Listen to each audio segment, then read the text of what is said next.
Part 39, who the fuck did I marry? Everything you're going to hear probably in this part and the next part, all of this happens in the month of July 2021.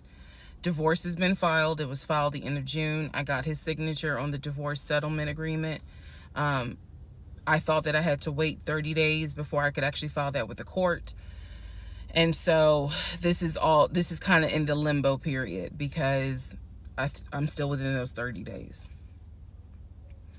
So he left a book bag at the house. Book bag that had all kind of paperwork in there. Inside the book bag, this is the paperwork that I found. Number one, I found a packet from the condiment company where it showed his 401k contributions. It also stated in there that he had been terminated. So he was terminated from the condiment company according to the paperwork in the packet that I saw in the book bag that he left at my house. Also in the book bag were paycheck stubs from a previous job where he worked at a cemetery. The same cemetery that he took me to show me where his grandmother and grandfather were buried. So let's go ahead. I'll do this video and say this is what he told me. This is what I confirmed. He told me his grandmother and grandfather were buried there. He showed me a headstone with a family name on it. If you go back in previous parts, I talk about it. The truth is they are not buried there. He is of no relation to the people who are buried at that particular gravesite. Only reason why he knew about it is because he had worked there. Also in the book bag, it was a copy of a driver's license that he had. The address on the driver's license, now this I still don't have an answer to, but the address on the driver's license was the same address as the cemetery. Because I looked it up on Google. Also in the book bag was paperwork from another construction company job, meaning it was paycheck stubs from another construction company here in Atlanta that he had worked for. It did not have dates on it, so I don't know when he worked for the construction company. Also in the book bag paperwork was unemployment paperwork. So it looked like he had been receiving unemployment just before I met him. I met him in March. It looked like he had been receiving unemployment January and February. So once again, let's confirm. He did not work for the condiment company for 6 to 7 years. Also in there were scraps of paper from a temp agency where it was information on the job that he had been placed at.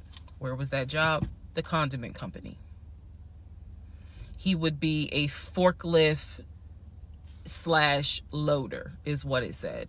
So I interpret that to mean he can drive a forklift, but he would have been loading up the 18-wheelers for them to go out to their deliveries. Also in this book bag was paperwork from Clayton County courts, I believe, for a weekend, what is it called? A weekender jail. It was like a weekender jail receipt. So I had to do some research. So apparently what that means is that there is an option where if you have a job, let's say you were sentenced to 60 days in jail, but you have a full-time job. Apparently the court can say, okay, you'll go to jail on the weekends. So in other words, you have to report to the jail on Friday at 5 o'clock and you'll be there Friday, Saturday, Sunday. You will get out Sunday at 6 o'clock. Apparently that's actually a real thing. So what was in the book bag were multiple yellow receipts for different weekends that he had to report and get out of jail. Last but not least, there were some additional pictures, and then there were some, and when I say pictures, I'm talking about family photos. And then there was another additional copy of his driver's license with the Douglasville address. I looked up that address. The name associated with that address was the same name as the ex-girlfriend that he had in between the ex-wife and me. If you go back to the video where I talk about the conversation I had with the ex-wife, she tells me that the address was going to come back to the ex-girlfriend. I'm simply saying that is correct. So what she told me is true. So because of everything that I found, I decided to go down a new rabbit hole. Again, just recapping what I said in previous videos. Ex-husband was always a stickler about law enforcement. His dad was a retired police officer. I'm just telling y'all the story. His dad was a retired police officer. Mom was a retired teacher. After his dad retired, they moved to Augusta, started a church. He took me to that church in Augusta, the same day that he took me to meet his aunt who lived in Augusta. So these are now things that he actually took me to, just like he took me to the cemetery. So that's what I found in the book bag. The Weekender jail receipts. I went ahead and went online to find out exactly why did he have to go to jail for the weekend. And I'm going to end this part here. The next part has to do with his criminal history.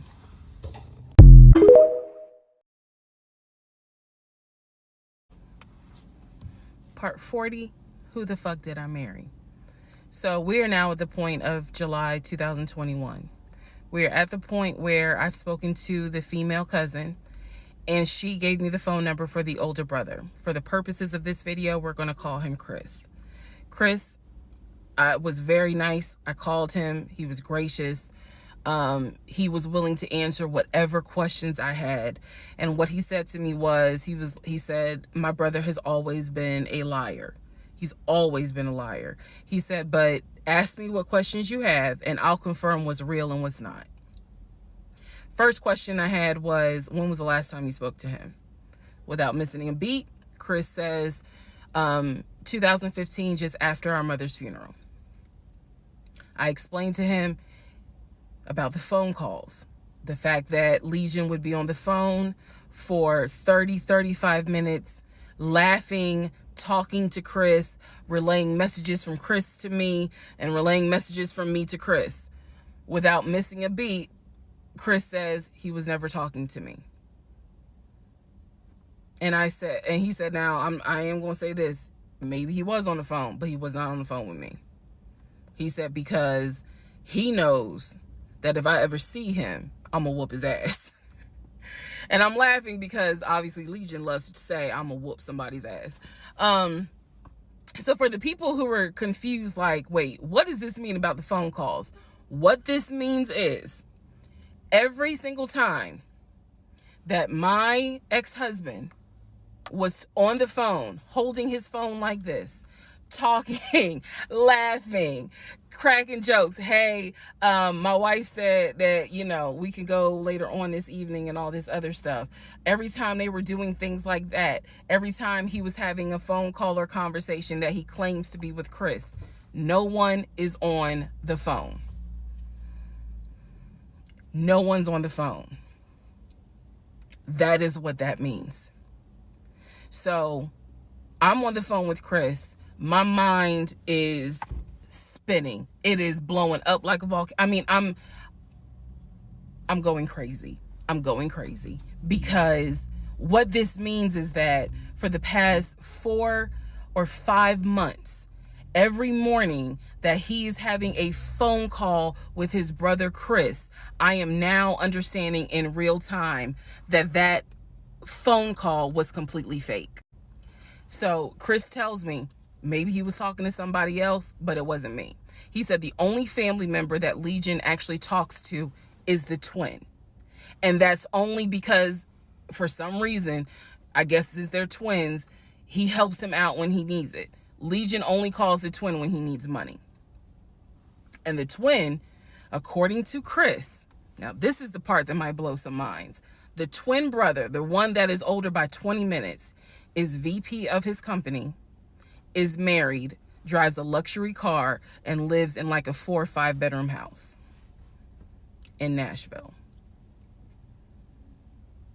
So Chris is saying to me, he was like, it sounds like he took the identity of the twin and was trying to act like that's his life. And it's not. He was like, that nigga ain't never had no money, ain't never kept a job a long period of time. And he was like, and you're telling me that he claims he was VP of a company?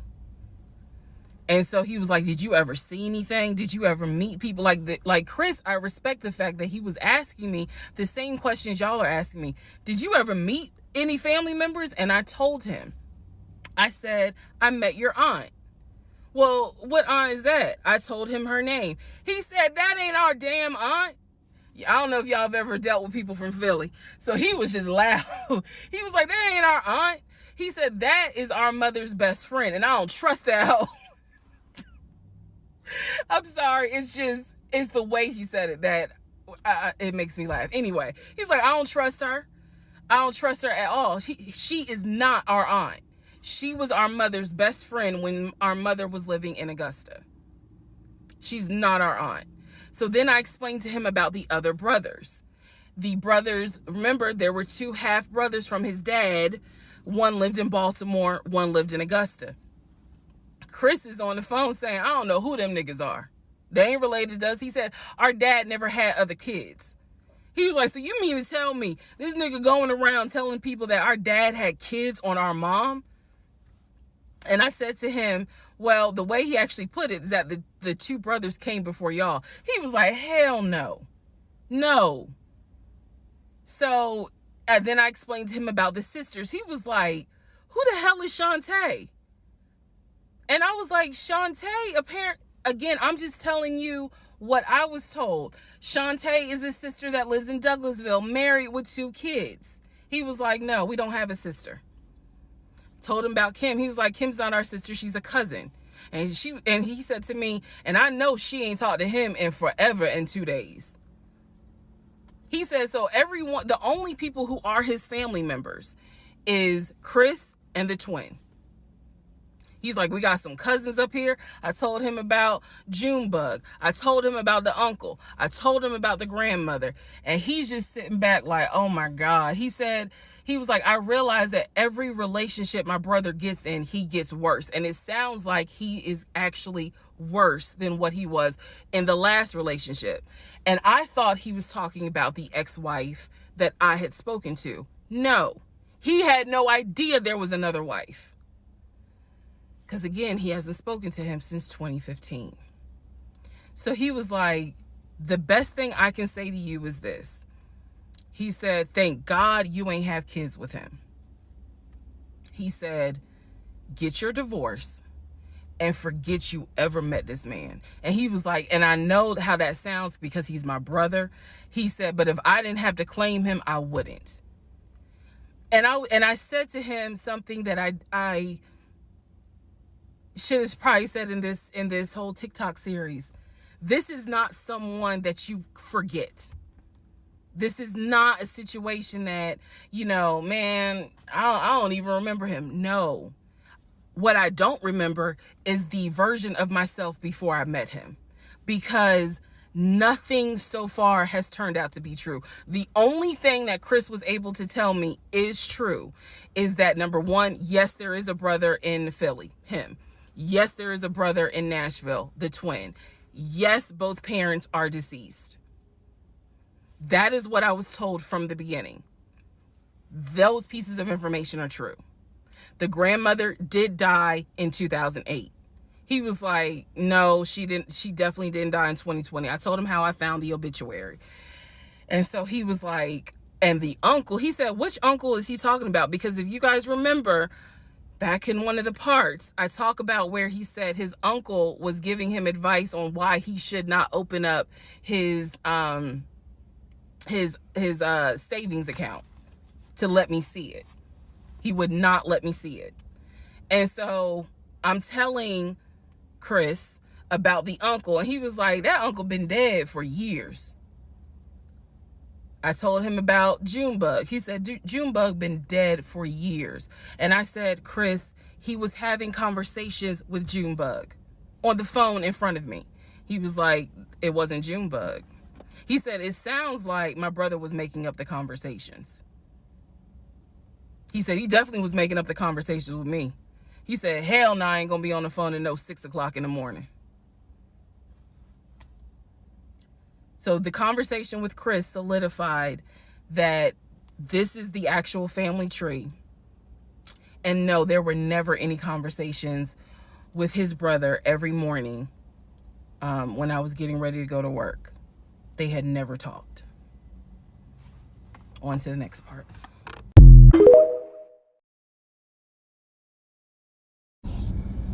Part 41, who the fuck did I marry? So this is a continuation of my conversation with Chris, which will then lead into some other stuff. So Chris has confirmed that he has not spoken to Legion since 2015. So now we know that the phone calls that Legion was having every morning on the phone with Chris when we were, getting ready to go to work, the phone calls were fake. I demonstrated in the last video how I think how he was doing those phone calls. Because he would relay messages from me to whoever was on the phone. So Chris and I also then talked about their parents. So if you remember in the beginning, I told you from the get-go, this man was, very respectful of law enforcement because his dad was a retired Philadelphia police officer. The mom was a retired teacher. And so he had the utmost respect for law enforcement. That's what he used to always say. Because, again, there's a lot that he lied about. So I'm trying to only highlight the big things because, truthfully, it got to a point where when he would say that as a VP in his company, he had a meeting with the local sheriff. Child, we know that's a lie. So I don't even need to go into detail about that because, again, why? So I told Chris what Legion said about their dad being a retired police officer. And I was explaining how he said the mom was a retired teacher. So Chris listened. Again, very gracious, very nice guy. He listened and he was like, so are you ready for me to tell you what's true and what's not?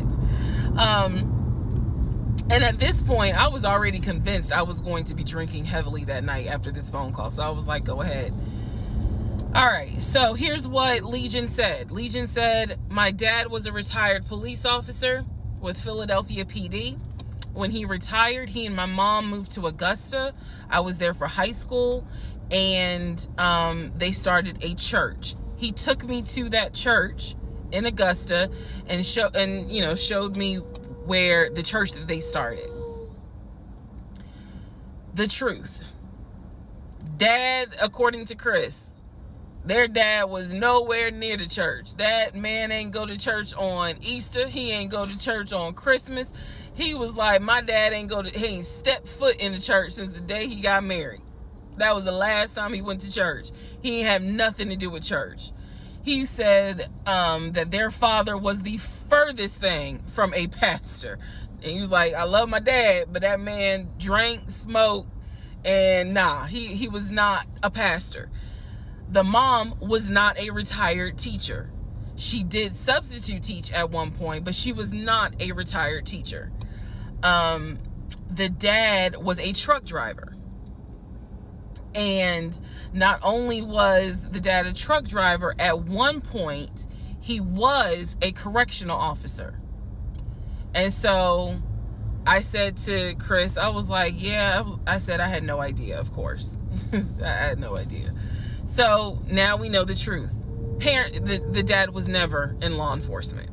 And I'm not knocking correctional officers. I want to make very clear, because I know that sometimes people that work in law enforcement feel like, look, when I'm out there patrolling, that is not the same as being a correction officer, and correction officers may feel the same. So I just want to give the distinction between the two. So the dad at one point was a correction officer. However, his primary career was a truck driver. And so the dad would do long hauls.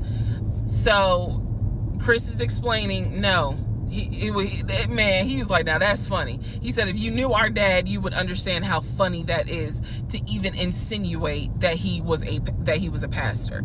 And so I told him about the church that we went to. He was like, oh, okay. So he took you to a church in Augusta and told you that that was our parents' church. He was like, now, our mom used to go to church, every now and then. But he said, our dad ain't been to church since the day he married mom.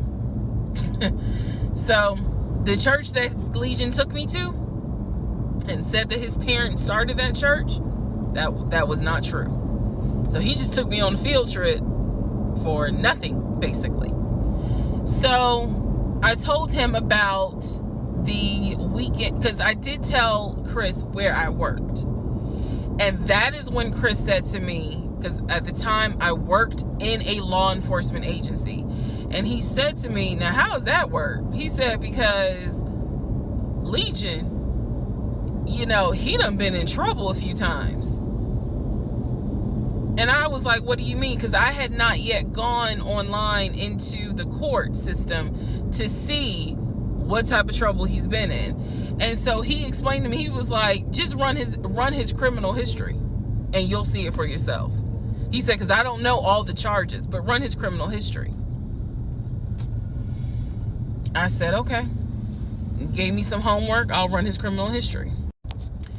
So again, he cleared up a lot of stuff in regards to the family dynamics. He did explain to me that yes, he does have a daughter.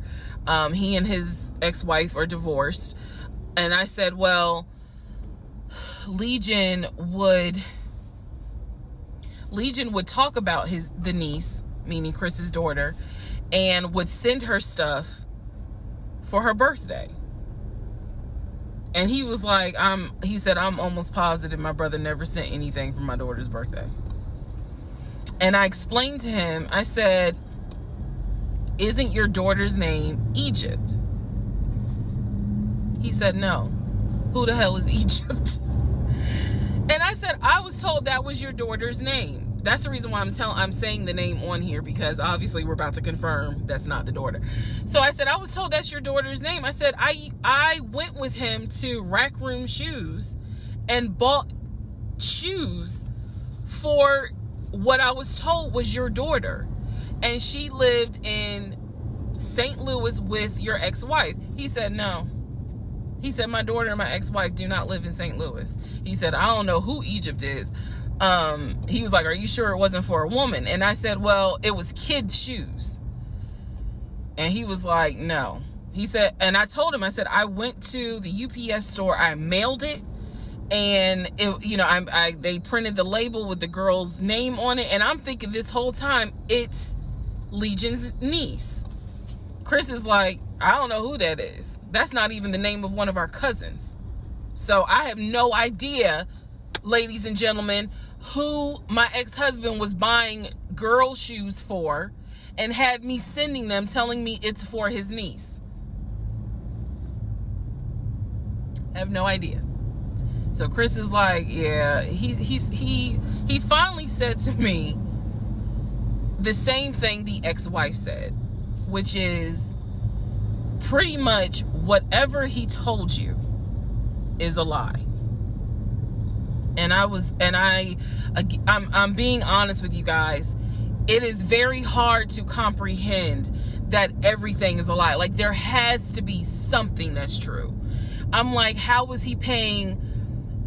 If he wasn't working at the condiment company, or he got fired from the condiment company, how was he still paying the bills? Keep in mind, we never joined our accounts. He wanted to, but we never did, because he wouldn't show me the offshore, the savings account, which of course never existed. So I'm just trying to figure out, like, I know that I saw his checking account, I know that I saw his savings account, and he had money in there.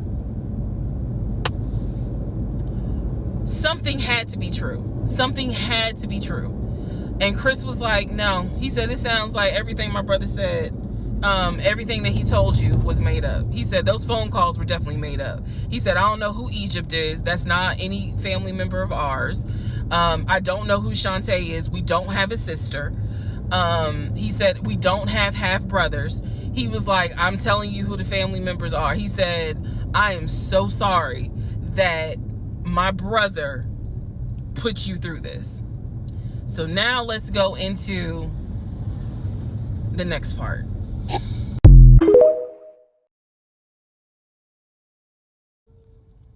Part 42. Who the fuck did I marry? So I finished going through the book bag. Still July of 2021. I finished going through the book bag. There were some other folders with papers in there. He had left the work phone. What I actually found out was that it was not a work phone. It was simply a secondary personal phone. He told me it was a work phone. I thought that the company was paying for the work phone. That's what I thought. No, because I found receipts where basically, and I didn't know this, ladies and gentlemen, I had no idea, but I found receipts where it was a prepaid phone and he's paying to add minutes to it. So it's just receipts of, you added minutes to the phone on this date, you added minutes on that date. So the work phone whole thing, that was a bold-faced lie. Obviously it was a lie, because as we now know, he was a forklift loader. So the work phone that he's been walking around with was really just a secondary phone.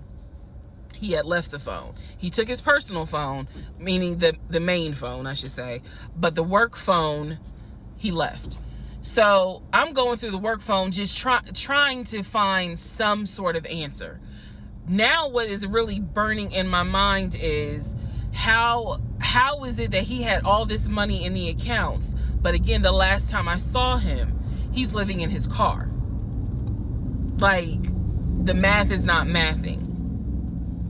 I go into not just the photos of the work phone, I go into the deleted folder. So, ladies and gentlemen, if you're gonna go through somebody's phone, which I will never do again, but if you're gonna go through the phone, don't just go through the text messages and the pictures. Go into the deleted folder, because sometimes you find a gold mine. In this case, I went into the deleted folder of the pictures in the work phone. I keep saying work phones because, again, this is just a secondary phone. It is deactivated. There's no minutes on it. So I go into the deleted pictures, and what I see is what looks like a screenshot of his checking account, the one that I saw with the available balance. Then there's another photo of the screenshot of the savings that he showed me.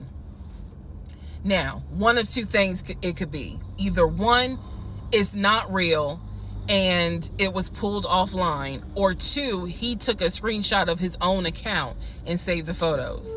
So this is when I got introduced to reverse Google image search. I did a reverse Google image search. Sure enough, as you probably have figured out, some of you, because I read it in the comments, what he showed me when he turned his phone around, showing me his available checking account balance, was nothing more than a screenshot that he had found on Google. When he showed me his savings, turned the phone around, because remember, I demonstrated for y'all how he was, and then, turned it around and showed it to me as if he was signing in. When he did that, he was simply showing me a screenshot that he had taken from Google Images. Because when I did a reverse Google image search with those two photos, the checking and the savings, it came right up. It was nothing more than just Google Images. In my phone, I didn't even need this, because again, I already knew that he was not a VP regional manager, but still, for shits and giggles, I did a reverse image search of the charcoal BMW. Remember, I told y'all he had sent me pictures of the company car. Nothing more than a screenshot he had taken off of Google Images. The house that he showed me that he had in San Diego, Google Images.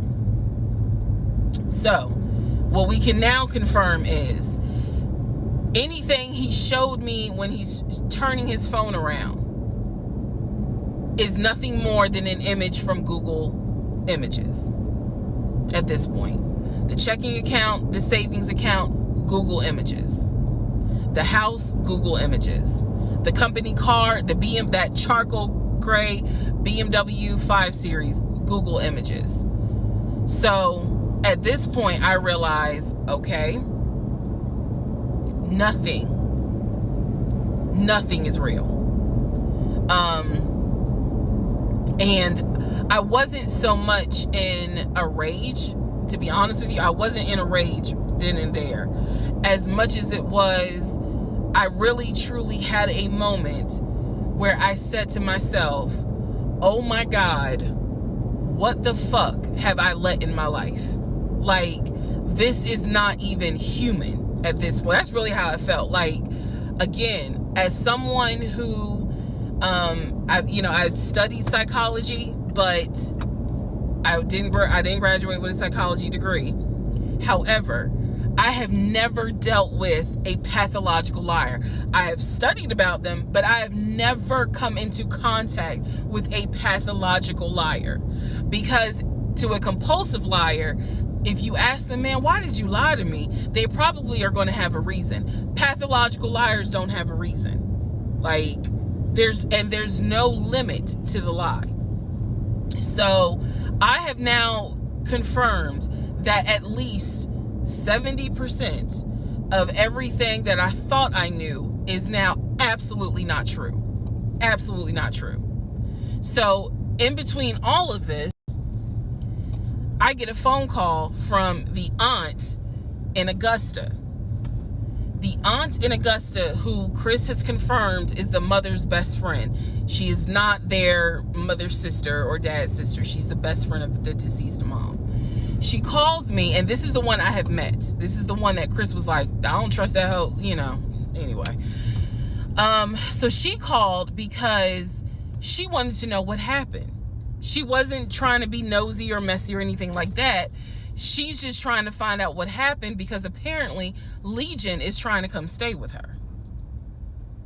So she asked me, sweet lady, but she said, what happened with you guys? And I told her we're getting a divorce. I said, because he lied to me a lot. He lied to me a lot. And so what breaks my heart about the conversation with her is that she said, so whatever happened to the baby? Mind you, we went to Augusta, told her I was pregnant. I thought he told her that I had a miscarriage. He didn't. He never told this woman I had a miscarriage. So she informs me, this is what she tells me. So now we're confirming something else. She tells me that on at least 5 times while I'm at work, Legion was driving to Augusta and telling her that he was going to visit the church of where the parents allegedly the church that the parents started. And I was like, what do you mean he went to Augusta? She said, I've seen him like 4 or 5 times. He's come down here, and each time I've asked him to bring the baby. And I said, what baby? And she said, the baby that y'all had. He told me that y'all had a baby boy. And I said, no, ma'am. I said I had a miscarriage in June of 2020. And she said, oh my God. Oh, she was doing that whole thing. She said this whole time he told me that y'all had a son in January. And I have been asking him for pictures. I have been asking him to bring both of you down here so I could meet him. And he always had an excuse as to why he wouldn't bring the baby. And the last time he was in Augusta, he said that he was leaving you and he was taking the baby with him and that you were at work. I am not making this up. That is what that woman told me. And I just was like, no, ma'am, none of that is true. There is no baby. I said I had no idea he was going to Augusta. Next part.